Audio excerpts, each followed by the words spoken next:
अस्सलाम वालेकुम friends, smart travel and visa guide channel में खुशामदीद। आज हम ग्रीस के हवाले से कुछ लेटेस्ट अपडेट्स एंड डेवलपमेंट के हवाले से बात करते हैं।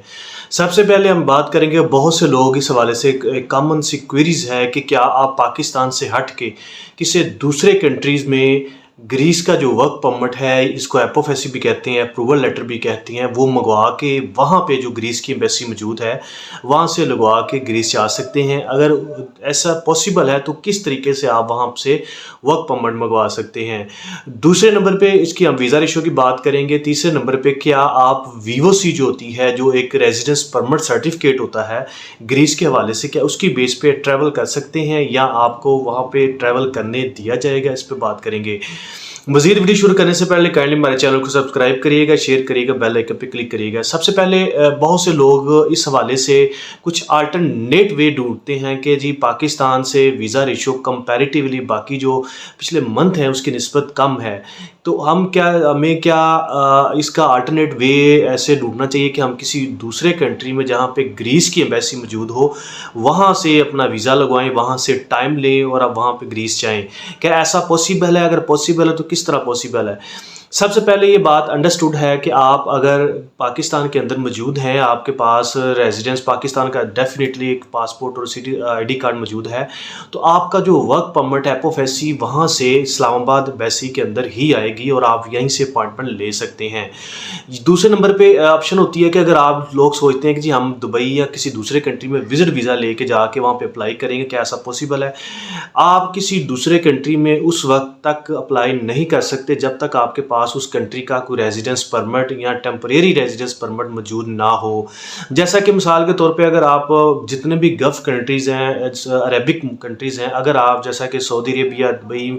मस्कत, ओमान वगैरह जो भी कंट्रीज़ हैं अरबिक कंट्री, अगर आपके पास वहाँ का रेजिडेंस परमिट मौजूद है, जैसे इकामा हो गया, एमिरेट्स आईडी मौजूद है या आपके पास बताका मौजूद है, तो आप वहाँ का टेम्परेरी रेजिडेंस कंसिडर किए जाते हैं और आप उस बेस पे वहाँ से जो ग्रीस की एम्बेसी है उसके अंदर मंगवा सकते हैं अपना वर्क परमिट और वहाँ उसके बाद वहाँ से अपॉइंटमेंट लेके आप वहाँ पे अपना प्रोसेसिंग करवा सकते हैं। अगर आपके पास इन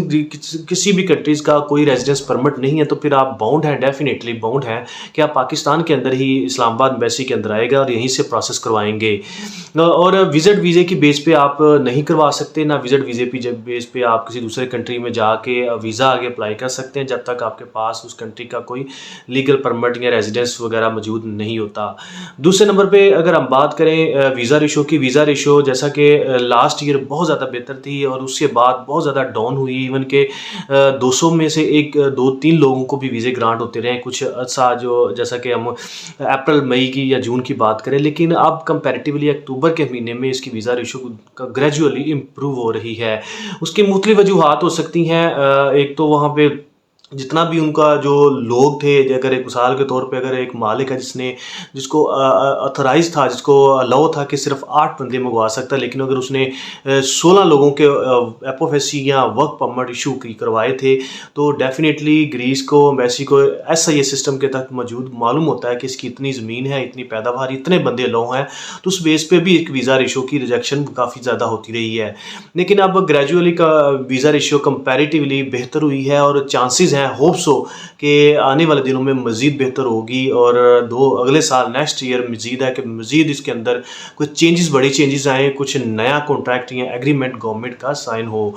इसके बाद तीसरे नंबर पे अब बात करेंगे, मुख्तलिफ लोग कहते हैं जिन लोगों का जो वीज़ा रिफ्यूज़ हो चुका होता है ग्रीस का, वो बहुत पैनिक होते हैं, डिस्टर्ब होते हैं कि जो उन्होंने ग्रीस मूव करना है, पर उनको कुछ अल्टरनेट वेज लोगों सजेस्ट करते हैं कि जी आप एक वीओसी होती है वो लें और यहाँ से काउंटर सेटिंग करके या किसी दूसरे वे से आप ग्रीस में मूव हो जाएं। कुछ लोगों का शुरू के अंदर इस चीज़ के हवाले से जिगाड़ जिसे कहते हैं, एक तुक्का भी लगा था, इस हवाले से वो कामयाब भी हुए थे। लेकिन क्या सच पॉसिबल है? अब क्या ये वीओसी होती क्या है, इसका क्या क्या इसकी ऑथेंटिसिटी है, इसके बारे में बात करेंगे। सबसे पहले वीओसीवी एक इलेक्ट्रॉनिकल सबमिशन सर्टिफिकेट होता है, एक सर्टिफिकेट होता है। ये सर्टिफिकेट सिर्फ उन लोगों को मिलता है या वो लोग हासिल करते हैं या उन लोगों को हासिल करना चाहिए होता है कि जो ग्रीस के अंदर मौजूद हों, चाहे वो किसी भी एंगल से आए हैं, वो चाहे इलीगल आए हैं, लीगल आए हैं, किसी वाई के थ्रू आए हैं, लेकिन वहाँ के पास उनके पास कोई आइडेंटिटी, कोई अपनी शनाख्त के वाले से डॉक्यूमेंट्स नहीं है, तो फिर वो वहाँ पे असाइलम अप्लाई करते हैं या बाकी हवाले से जब उनके असाइलम अप्लाई हो जाती है या बाकी उनके जो डॉक्यूमेंट्स वगैरह को प्रोसेसिंग होती है, तो फिर मिनिस्ट्री ऑफ असाइलम और इमिग्रेशन के थ्रू वो अपनी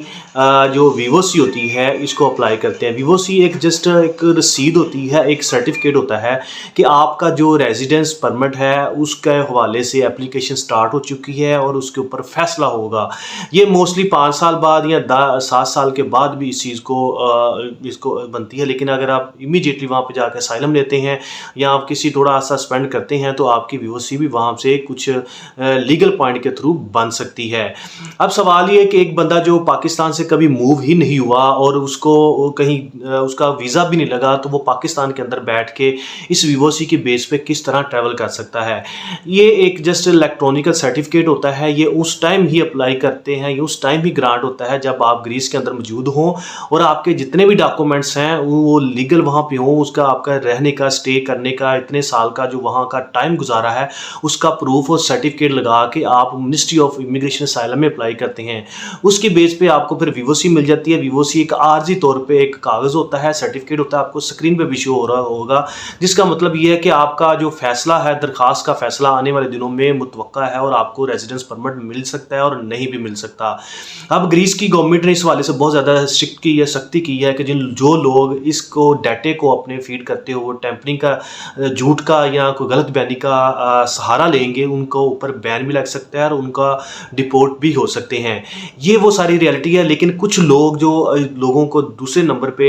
इस तरह ट्रैक करते हैं, अट्रैक्ट करते हैं, जी हम आपको वीओसी देंगे, आप एयरपोर्ट से वहाँ पे आएंगे और आप वहाँ पे लीगल होते हैं। जैसे कि बताया कि एक सर्टिफिकेट आप अप्लाई करें, आपको मिल जाएगी, आप डाटा जो भी फीड करें, लेकिन जो इसकी ऑथेंटिसिटी होती है, इसकी कंफर्मेशन वो नहीं हो सकती और एयरपोर्ट पर आप मौके पर जहाँ पे अरेस्ट हो सकते हैं और अरेस्ट होंगे, क्योंकि ये कोई लीगल वे नहीं, ना ये रेजिडेंस परमिट है, ना एक कोई ये वीज़ा है, ये जस्ट एक सर्टिफिकेट है उन लोगों के लिए जो लोग वहाँ पे ग्रीस में रहे हैं और ग्रीस में मौजूद हैं और वहाँ पे रेजिडेंस परमिट हासिल करना चाह रहे हैं या उनके पेपर फाइल हुए हैं। तो ये उस लोगों के लिए एक टेम्परेरी सर्टिफिकेट होता है, इसकी कोई ऐसा ऑथेंटिसिटी नहीं होती कि आप कोई भी ले जो मूव हुआ ही नहीं, कहीं गया नहीं, तो उसकी बेस पे ट्रैवल कर सके। ये वो सारी इन्फॉर्मेशन है जो हम आपसे शेयर कर दिए। मज़ीद इस तरह की इन्फॉर्मेशन के हमारे चैनल को सब्सक्राइब करिएगा, शेयर करिएगा, बेल आइकन पर क्लिक करिएगा। Thank you so much. हाफिज़।